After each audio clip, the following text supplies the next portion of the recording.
On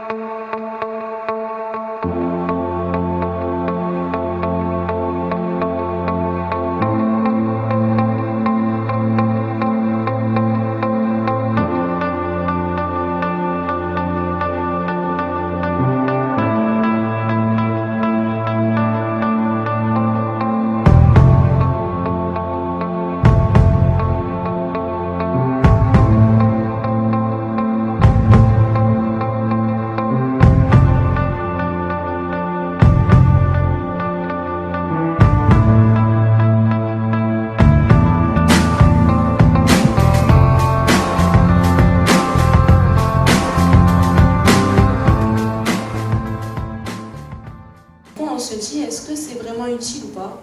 Et puis après, on en parle avec les tuteurs, etc. Donc ils nous expliquent si oui ou non, et si on se sent vraiment pas utile, ils nous changent de mission. Moi, j'ai trouvé que le film était sympa pour représenter la difficulté du service civique, mais je trouve qu'il ne représentait pas assez ce que ça apporte. Je trouve qu'il y avait plus de témoignages de jeunes qui n'avaient pas apprécié, on va dire ça comme ça, qui avaient eu des difficultés.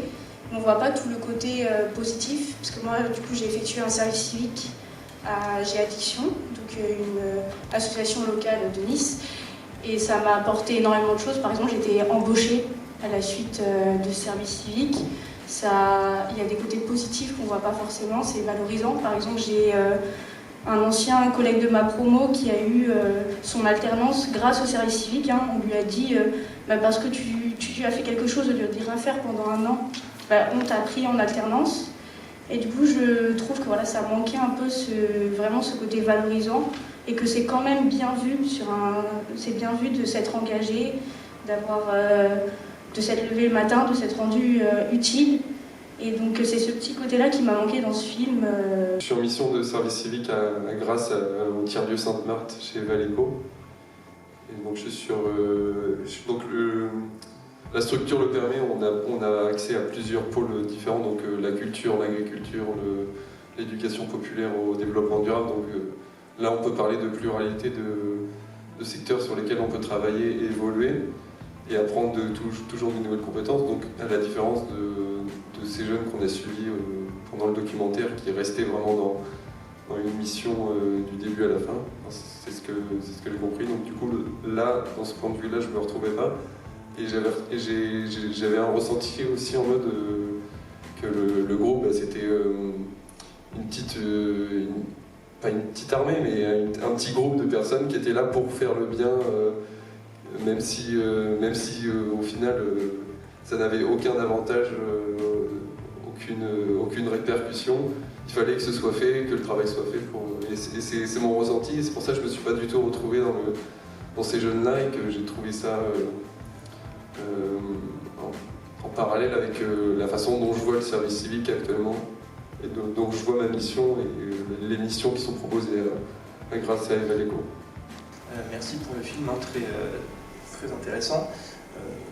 Même si forcément le film parle essentiellement des jeunes, forcément du service civique, ce qui aurait été peut-être aussi intéressant d'aborder aussi, c'est le rôle des tuteurs, pas qu'à Unicité évidemment, mais le rôle des tuteurs de manière générale, puisque, vous l'avez mis dans le film, certains jeunes des fois n'aiment pas forcément leur service civique, leur mission, mais ils peuvent rester jusqu'au bout.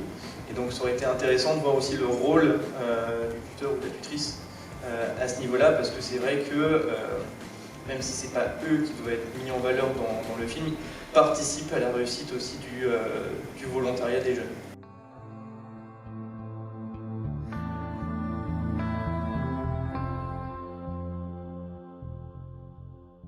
Quand ils se présentent, on se rend compte qu'ils sont déjà vachement engagés avant de faire le service civique. Ils sont dans des associations, ils font des tonnes de trucs. Et c'est quelque chose qui est assez... qui m'avait frappé quand j'ai filmé tous ces entretiens, c'est de voir on voit Sarkozy qui dit à quoi sert une jeunesse qui veut s'engager mais qui fait rien. Ils font pas rien. Ils font des tonnes de trucs avant de rentrer chez Unicité. Et parfois des trucs plus utiles. Mais ça, c'est encore une fois, c'est pas généralisé. Le film montre une expérience d'une promotion de volontaires d'Unicité dans la ville de Poitiers, qui n'est pas, par exemple, qui est une ville universitaire. On n'aurait pas la même, si j'étais allé à 100 km à Angoulême ou à Niort, on n'aurait pas eu le même panel de jeunes, on aurait beaucoup moins de gens, on aurait beaucoup moins de diplômés, par exemple, dans la promotion, parce qu'il n'y a pas une université juste derrière. Ce que vous dites, c'est un autre versant du service civique, c'est le service civique comme période d'essai prolongée, en fait, dans des associations souvent culturelles ou d'animation, en fait, qui effectivement, et je suis d'accord avec vous, hein, effectivement, le service civique permet, pour un certain nombre de personnes, dans certains milieux, par exemple dans le milieu de l'animation, dans le milieu culturel, c'est quasiment impossible de décrocher un travail sans être passé par le service civique. C'est devenu un élément de parcours, une association qui organise un festival de cinéma, qui recrute un volontaire, elle a le choix entre 15 bac plus 5. Parce que si j'ai pu faire ce film, c'est parce que Yoann m'a fait entièrement confiance. On a beaucoup parlé en amont, pendant le film. C'était Yoann qui m'appelait parfois, tiens, il y a un truc dans 2 heures. Quoi. Donc j'arrivais, j'ai tourné 80 jours dans l'année, 80 jours de tournage. Oui, le rôle des coordinateurs. Et ça expliquerait aussi effectivement les impressions de certains volontaires. Ce qu'il faut voir, et ça je le redis, je le dis toujours, moi je distingue la direction, la présidence d'Unicité des salariés d'Unicité, qui sont des salariés associatifs, qui font le travail qu'on leur demande de faire et qui font ce qu'ils peuvent, et qui se retrouvent avec parfois, par exemple Yoann, bon alors il a des supérieurs hiérarchiques, mais il est seul à encadrer 24 personnes. Encadrer 24 personnes, ça veut dire les recruter, ça veut dire faire la semaine d'intégration, ça veut dire trouver des lieux où déployer les missions, ça veut dire trouver des partenariats pour les missions. Donc c'est un boulot de dingue en fait, coordinateur d'Unicité.